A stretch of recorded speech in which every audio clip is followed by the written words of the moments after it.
Hey guys, what's up? I'm Slim and you're watching Slimothy TV.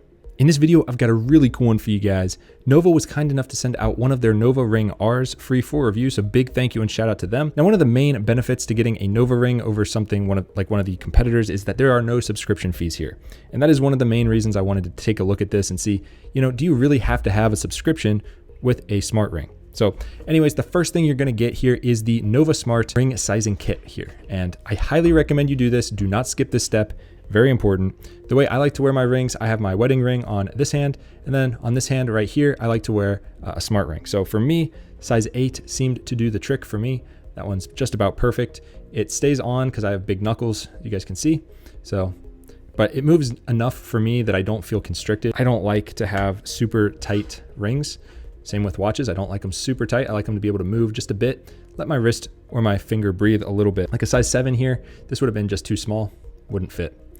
So you got to choose your size, but I'm going to demonstrate right now. 9 is way too big. So if you are looking at a ring, you guys can see there's almost no resistance. And due to that, this is going to be too loose. It won't get good readings. 8 seems to be the perfect one. It's got a tiny bit of resistance going over the knuckle and then it stays in place. That's the one I chose.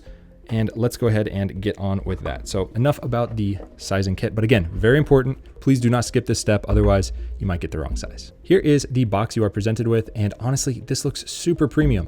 Looks very nice. The unboxing experience of this one was fantastic. When we first got it, we were very surprised at how nice it seemed. Quick start guide here walks you through everything that you need to know. Just put it on the charger just to wake it up and download the app. Pair it up. Very simple. Anyone can do it. So let's go ahead and pull this right out. Here is the ring itself, size 8. I will show you guys here. It's got this little dimple right here, and any scratches you see on this ring are just from normal wear and tear. Of course, I put this box back together to show you guys the full experience. You want this dot facing the bottom at all times, and that's what it's going to look like. So I got a pretty thin wedding band here because I don't like bulky rings, but you guys can see this one has a little bit of bulk to it. A little bit more than the Oura ring, but nonetheless, no subscription fee. So there's that. So set this off to the side. We also have a little booklet here for manual instruction. And this has a little bit more information for caring for the ring and just keeping it in good shape. So I highly recommend you read that after you have the ring, get it set up, then go through that. Then you have the charging cable, which is in this little pouch here. I did not open this because I used my own charging cable, which is just a USB-C cable. So A to C, nothing special on this one, but nice that they include it. And then down here at the bottom, we have the charging dock. And you guys can see this is very unique. It is different than pretty much any other competitor that I have seen. And once you see how it works, it's actually kind of genius. So I'm gonna set it down here, take off the ring, and we'll you can see in here, you've got that little contact point.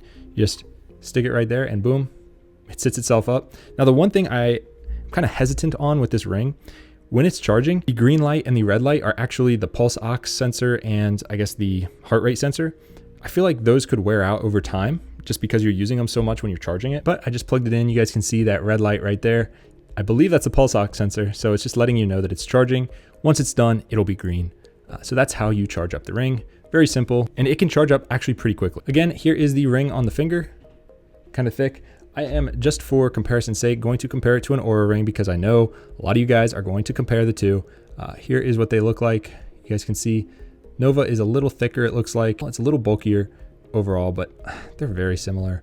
And if you want that brushed titanium look on this one, I think this one looks a little better on guys, especially than this, bright, I don't know, kind of looks like a hex nut or something with this flat top. I don't know.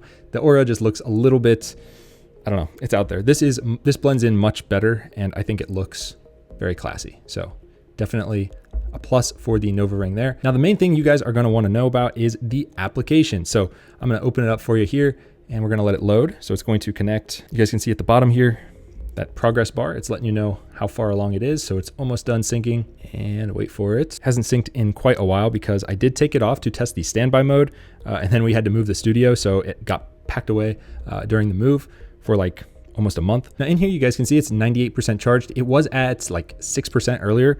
So it is very quick charging. This was like 1 or 2 hours ago, charged up very quickly. Now down here, you've got your goal, profile, other, gesture control for camera, which is a thing, firmware updates, Apple Health, Strava, about, and customer service. So if I click on goal, I can edit those right here in the app. So however many steps you want per day, calories, exercise minutes, and you can turn that goal on or off. Profile here just has your typical, stride length, birthday, stuff like that. Other, you can choose your unit format, temperature unit, low battery reminder, heart rate alert. You can set your upper heart rate, blood oxygen during sleep. I highly recommend turning that on. And if you're a female, you're going to want to turn on menstrual cycle tracking. Now there is gesture control for camera, so you can set this up and then wiggle your ring and it takes a picture. Firmware, you can update, reset. You can connect to Apple Health if you'd like. Now on the main page here, this is probably what you guys are here for. You guys can see today is January 1st. It gives you some insights with AI. There's no way to opt out of this that I know of. So keep that in mind. If you don't like AI, you're not going to want to get this ring. It would be cool if they had a way for us to check how our data is being used, where it's going, maybe opt out of the AI stuff, but it is what it is. Scrolling down here, you guys can see the activity, not much because I just put it on. Recovery, it will tell you the day before, the night before, it'll tell you your recovery from that night.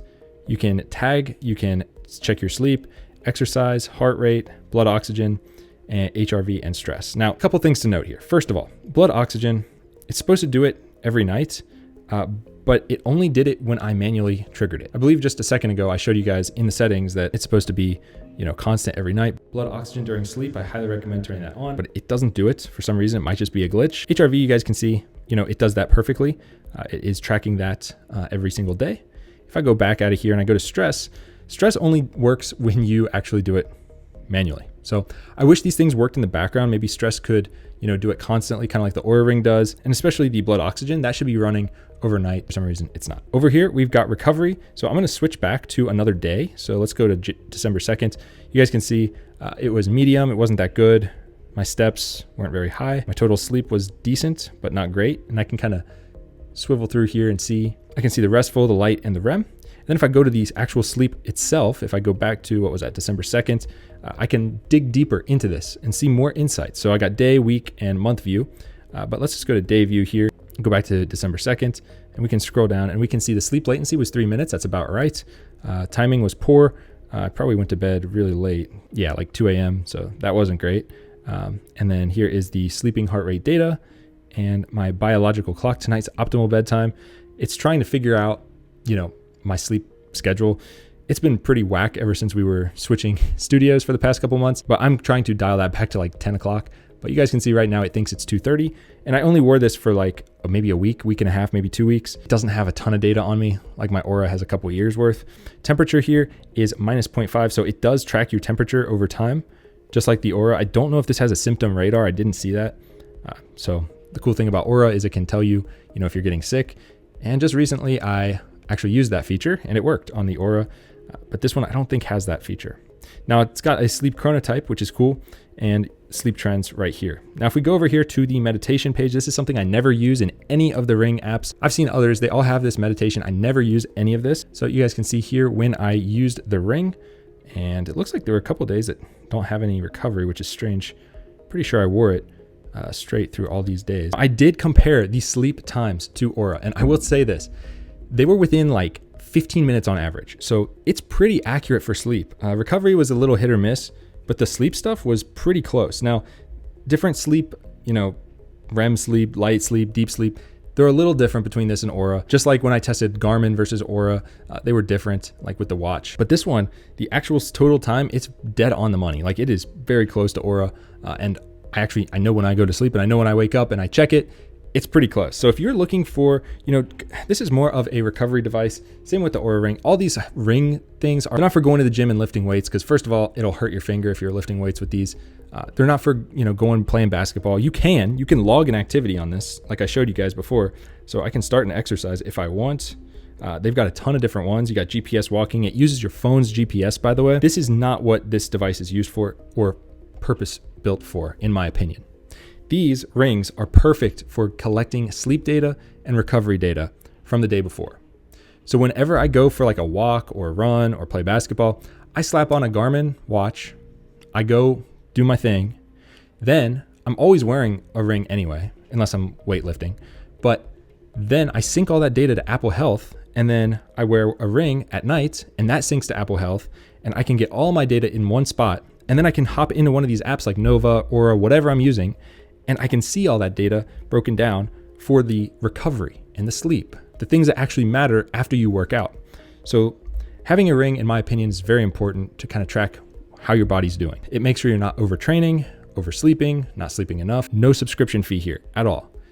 The ring charges up very quickly and seems to be pretty accurate. Now, it's not as accurate as Oura at all things, but sleep itself seems to be pretty decent and pretty on the money. It's got a 50-meter water resistance, claims 4 to 7 days on battery life. I would say closer to the 4-day mark, but it does charge up quickly, and the price does not break the bank at all. Just be careful when you're checking out. They try to automatically add, like 1 year of coverage. I hate companies that do that, where they try to add like insurance coverage on without you opting in.